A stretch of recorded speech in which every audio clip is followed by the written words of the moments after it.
Hi friends.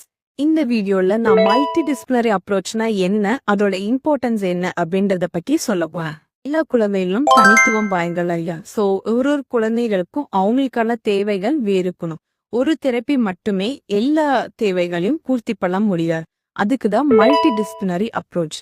Multi disciplinary அப்ரோச்ல மண்ட speech therapist, occupational therapist, special educator தந்த எல்லாரும் சேர்ந்து ஒர்க் பண்ணுவோம். இப்படி நம்ம எல்லாரும் சேர்ந்து ஒர்க் பண்றது மூலமா ஒரு குழந்தையோட கோர் நீட்ஸ் என்ன அப்படின்றத நம்ம நல்லா அண்டர்ஸ்டாண்ட் பண்ணிக்கிறோம். Communication, behaviour, sensory needs, learning இது எல்லாமே நம்ம இன்னும் பெட்டரா அண்டர்ஸ்டாண்ட் பண்ணிக்குவோம். இதை பெட்டரா அண்டர்ஸ்டாண்ட் பண்ணது மூலமா ஒரு குழந்தைக்கு தேவையான தனித்துவம் வாய்ந்த ஒரு தெரப்பி பிளானை நம்மளால டிசைட் பண்ண முடியும். அண்ட் நம்ம எல்லாரும் சேர்ந்து ஒர்க் பண்ணும் போது குழந்தைங்களோட ப்ரோக்ரஸ் இன்னும் பெட்டராகவும் ஃபாஸ்டான இருக்கு. இந்த மல்டி டிசிப்ளினரி அப்ரோச் மூலமா நம்ம நிறைய ஹிடன் சேலஞ்சஸ் ஓவர்கம் பண்ணலாம்.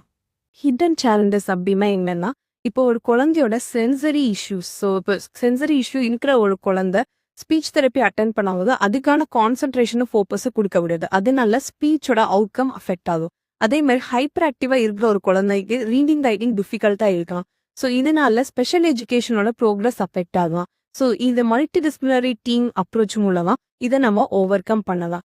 அது மட்டும் இல்லாம நம்ம ஒரு டீமா ஒர்க் பண்ணும்போது ஒரு குழந்தைங்களுக்கு தேவையான எல்லா நீட்ஸையும் நம்மளால கலந்து ஆலோசிச்சு சரியான ட்ரீட்மெண்ட்டை பிளான் பண்ண முடியும்.